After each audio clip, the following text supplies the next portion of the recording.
the weekend. French prosecutors say Jean-Luc Brunel was being held as part of an investigation into sex trafficking of minors.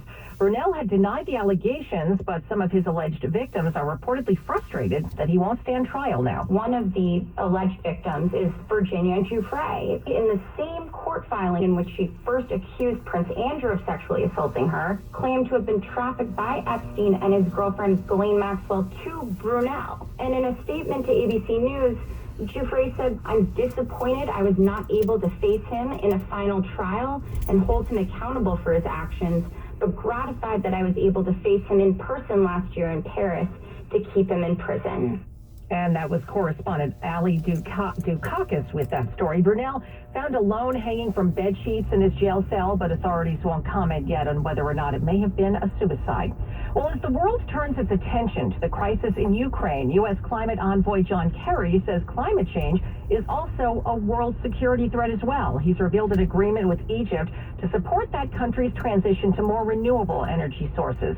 This comes ahead of the UN climate conference being hosted in Egypt this fall. We announced today a joint working group with a specific task of working on the meeting that will take place in Sharm el-Sheikh in November of this year as one track, and also working directly with Egypt on Egypt's own transition.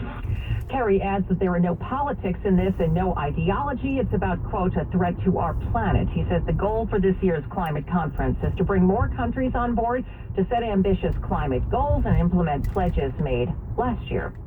Well, the flames are finally dying down aboard a container ship that's been burning in the ocean near Portugal's Azores since last week, but its fancy U.S.-bound cargo is apparently pretty much incinerated. A port official in Lisbon says the fire aboard a cargo ship loaded with luxury cars is petering out, probably because there's not much left to burn. The Felicity Ace was delivering about 4,000 Porsches, Audis, and Bentleys from Germany to Rhode Island when it caught fire in the middle of the Atlantic last Wednesday. Lithium batteries in the electric vehicles are blamed for the intensity, but there's still no determination on whether they actually sparked the flames.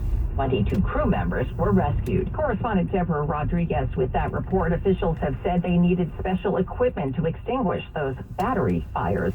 Well, Elon Musk is fighting back against an accusation that he pays zilch in taxes. That charge came last week from Massachusetts Senator Elizabeth Warren, a frequent critic of the Tesla CEO.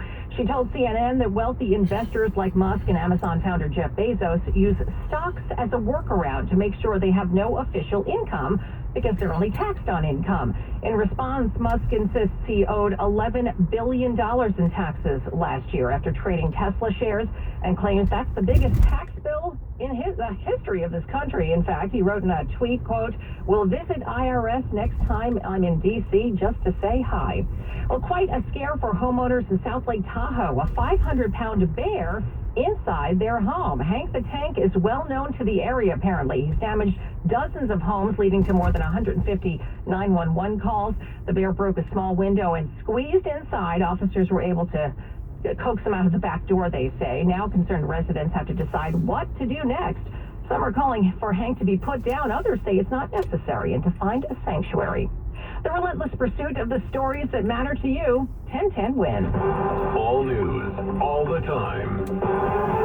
This is 1010 wins. You give us 22 minutes, we'll give you the world.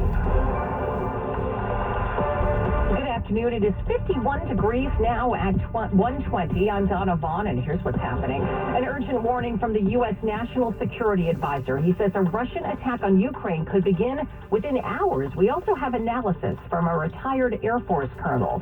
Well, the city rolls out its subway safety initiative today after another 7 stabbings over the weekend. Embarrassment for the Crimson Tide. A top official at the University of Alabama has been arrested in a prostitution sting. Former President Trump's new social media app soaring to the top of the Apple Store just hours after its release. And Ryan Reynolds and Patrick Stewart breaking their silence on those Doctor Strange sequel rumors. More on that coming up on Newsline. AccuWeather says high 54 this afternoon. Lots of sunshine for this President's Day holiday. Winds News Time 121. Now traffic and transit. Here's Russ Meyer.